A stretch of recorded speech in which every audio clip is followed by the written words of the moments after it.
presence in their lives. As I thought about that particular dynamic, I began to think a little bit about some of the parables Jesus had taught. And I thought, that really kind of nails it down in Luke chapter 12. And you might take note of this. Luke chapter 12, verses 13 through 21. It's that story of that man who had all this abundance from his fields. And he saw this abundance and he thought, wow, I've done a great job. I've got so much, I'm going to tear down my buildings. I'm going to build these new barns, these bigger places of storage. I'm going to fill those things up with all this produce that I've made off the land. And then I'm going to say to myself, wow, you have really done a great job. Why don't you just sit back and take on the easy life? Just sit back, eat, drink, be merry, have a good time in life, and enjoy all this that you've done. Until God comes along and says, uh-oh, you forgot one thing. One thing in the mix you forgot. And that was me. And he says, guess what? You may have all this, but you're not going to live long enough to enjoy it. And guess what? When the end of your life comes, you're not taking those storage bins with you. They're not going. They're just not going. You see, his life was lived for himself. That's a story of a person whose life was lived for himself. And it's a story really of kind of human nature in a way. We as God's people, we have a lot of pressure too in this world that tries to squeeze the Christianity right out of us. And we have a lot of choices, and we have a lot of things that we can hang our hats on and be a part of that can distract our life. And it's not that these things are bad in themselves. They're not. They're not.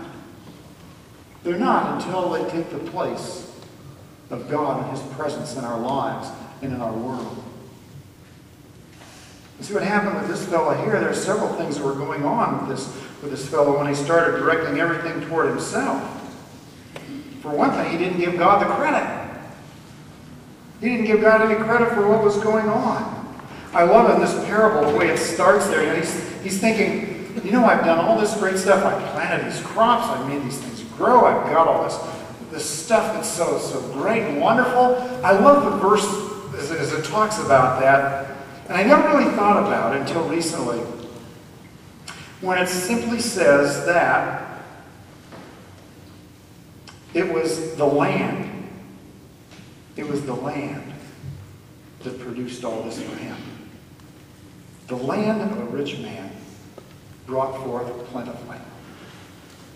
That really came to mind last week. Last week we were at our oldest son and his wife home in Columbus and visiting them, a little grandchild. And it started last spring, I guess I could say. Last spring we were there, and we went to a home and garden place, and it was a nursery, home and garden store, and they had just about any kind of plant, vegetable, tree, you name it, they had it, along with all kinds of lawn care equipment and garden equipment and everything you need. And looking through all that, they had some really nice tomato plants. And so I got two different varieties of tomatoes. I got two different varieties, two tomatoes, different varieties that I can bring home and plant here. And then I went ahead and got two different varieties, the same varieties of plant for my son and his wife to plant there at their house. Well, we got back to their home that afternoon, and they were doing some mulching, and so I took these two varieties of tomatoes that I was, the same varieties I was taking home, and I planted them. I planted them just like I would plant them here, so deep in the ground, put water on them, put a little of the fertilizer that I use on them. I had given him some fertilizer earlier, and he had a little bit of lime that I'd given him, and I told him, this is what you do in the course of the summer. You fertilize it so often. If you need the lime, this is how you do it and what you do. Showed him what I'd done all summer long for tomatoes. Planted them there. Everything was fine. Came home. Next day, I planted them here. Same two varieties of tomatoes, planted them at the house. Same depth, same watering and fertilizing and everything. Went back last week. Said, my son, how are your tomatoes doing? And he pointed at this little tomato that was just starting to turn red on his windowsill. He said, they're not doing too good. I said, wow. That surprised me. And I looked and his plants just were still, they were growing, but they weren't really that big, and the crop didn't look that great. Just a rough year there for those tomatoes. And then I'm thinking, over at the house, I put those 2 tomatoes in, it's like a jungle over there. I mean, I had them in cages, and then we had to tie them up. And tomatoes just all over the place. Had these little tiny tomatoes in one variety. They were little clusters, 6, 8, 10 in a cluster, and the clusters all over the place. We had some larger tomatoes. We've been eating bacon, lettuce, tomato sandwiches for 2 weeks now. We like them. We like them. So it's okay. It's great stuff.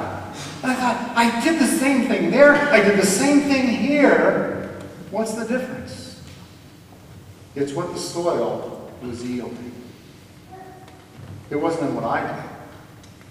It was far beyond me. Sometimes we just fail to give God the credit for what He does in our lives. You know? I mean, this man, you can't condemn him for being wealthy. There's nothing wrong with that. You have to give him credit. He came by that wealth honestly. And there's nothing wrong with that. But he forgot to give God the credit. He only saw his own effort. And as he was doing all of this for himself, he left God out of his plans.